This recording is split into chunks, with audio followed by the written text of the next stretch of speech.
Hello and welcome students, Gyanjyoti coaching সেন্টারের পক্ষ থেকে তোমাদের সকলকে আরও একবার স্বাগত। আজকে আমরা আলোচনা করব যে বিষয়টা নিয়ে, সেটা হচ্ছে ফেজেস অফ টিচিং। এবং এই ফেজেস অফ টিচিং এর মধ্যে তিনখানা কিন্তু স্তর রয়েছে বা তিনটা কিন্তু ফেজ রয়েছে, ঠিক আছে। প্রথম ফেজ আজকে যেটা, সেটা হচ্ছে প্রি অ্যাক্টিভ। এই ফেজটা নিয়ে কিন্তু আজকে আমরা আলোচনা করব। তো ক্লাস বা আলোচনার বিষয় শুরু করার আগে প্রত্যেক দিনের মতো কিছু বিষয় আমি তোমাদের সাথে আলোচনা করে থাকি। তো চলো ঝটপট এই বিষয়টা কিন্তু আমরা একটুখানি দেখে নিচ্ছি। দেখো, কর্নারে তোমরা দুটো কন্ট্যাক্ট নাম্বার দেখতে পাচ্ছ, 7076398606, 6295916282। নাম্বার দুটি হলো আমাদের জ্ঞানজ্যোতি কোচিং সেন্টারের অফিসিয়াল হেল্পলাইন নাম্বার।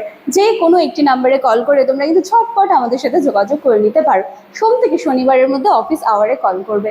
এবার এই বিষয়টা যদি একটুখানি ভালো করে দেখো, এখানে কিন্তু প্রতিটা সেমিস্টারের কিন্তু কোর্স ফি গুলো দিয়ে দেওয়া আছে, এবং কোর্স ফি তোমাদের কথা মাথায় রেখে কিন্তু ধার্য করা হয়েছে অনলি 599, অনলি 599, ঠিক আছে। অ্যাডমিশন চলছে, তোমরা যারা চাইছো আমাদের সাথে যোগাযোগ করতে, কর্নারে দেওয়া দুটি নাম্বারের মধ্যে যে কোনো একটি নাম্বারে কল করে নিতে পারো।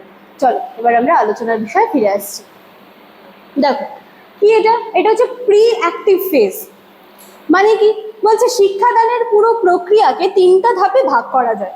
দেখো, প্রথম হচ্ছে আমাদের প্রি অ্যাক্টিভ ফেজ। আমি কালিটা নিয়ে নিচ্ছি।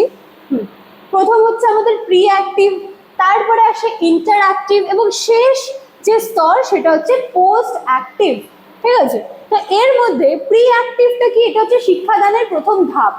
এই পর্যায়ে কি হয়, শিক্ষক শ্রেণীকক্ষে পাঠদান শুরু করার আগেই পাঠদানের সম্পূর্ণ পরিকল্পনা বা প্রস্তুতি কিন্তু গ্রহণ করে নেন, যে কি করে এটা কমপ্লিট হবে, কি করে কত সময়ে এই বিষয়টা তিনি শেষ করবেন, পুরো প্রিপারেশন কিন্তু নিয়ে নেওয়া হয়ে যায়।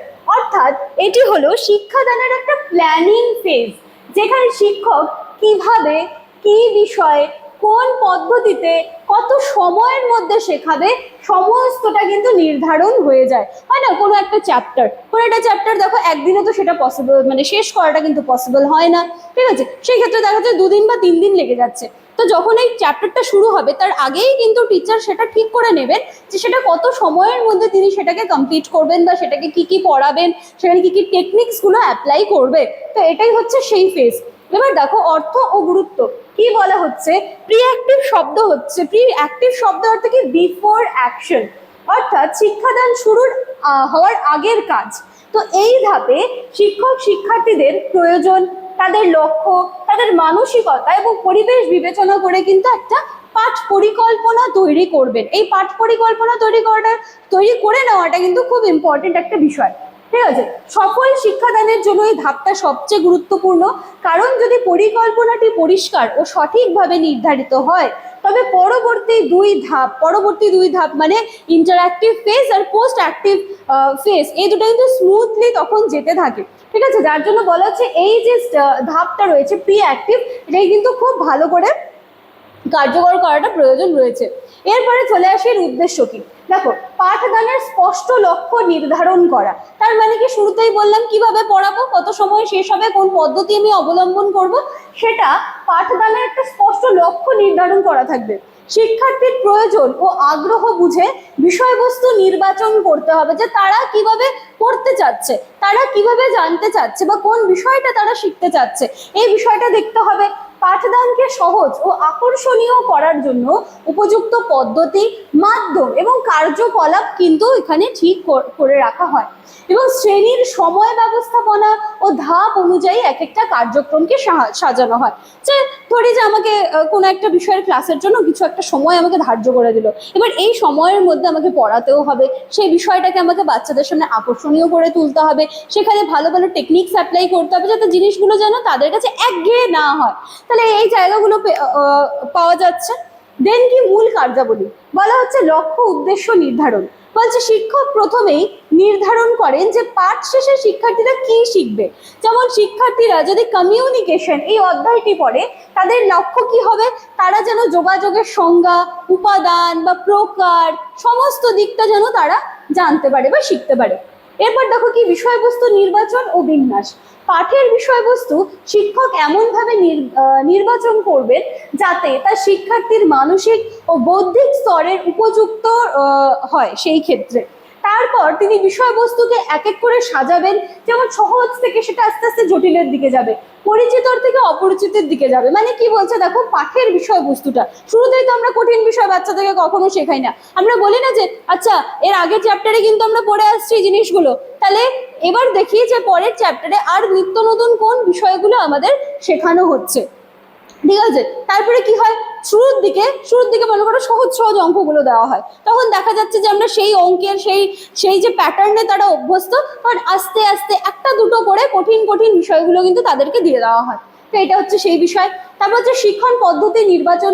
শিক্ষক সিদ্ধান্ত নেন কোন পদ্ধতিতে পাঠদান করবেন, যেমন বক্তৃতা পদ্ধতিতে করবেন, লেকচার মেথডে করবেন, নাকি ডিসকাশন মেথডে করবেন, নাকি প্রজেক্ট মেথডে করবেন। ঠিক আছে, তো তিনখানা পদ্ধতি আছে, শিক্ষক কিভাবে সেই বিষয়টাকে বাচ্চাদের সামনে তুলে ধরবে তো সেটা কিন্তু নির্বাচন করতে হয়।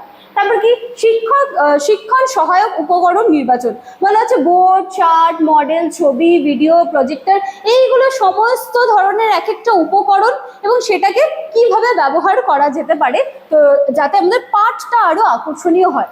তারপর কি শিক্ষণ পরিস্থিতির বিশ্লেষণ। কি বলা হচ্ছে, শিক্ষক শিক্ষার্থীদের সংখ্যা, বয়স, আগ্রহ, পূর্ব জ্ঞান ও শ্রেণীকক্ষের পরিবেশ বিচার করে পাঠ পরিকল্পনা কিন্তু ঠিক করবেন। তার মানে এই যে পাঠ পরিকল্পনা যে বিষয়টা থাকে সেটা কিন্তু বা সেটাকে নির্ধারণ করার আগে এই বিষয়গুলো কিন্তু দেখতে হয়।